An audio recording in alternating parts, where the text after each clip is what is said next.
സുൽത്താ തുമ്പി, നമ്മൾ എന്തിനാ ഇങ്ങോട്ട് വന്നത്? ആണോ? അച്ഛൻ വരാൻ എത്ര ഡേയ്സ് ഉണ്ട്?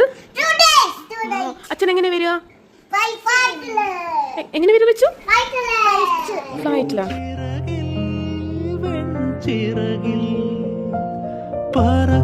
പറക്കാനൊരു മോഹം നിന്റെ വികൃതിയിൽ മുഴുകുമ്പോൾ അതിമധുരം ചെല്ലക്കാറ്റ്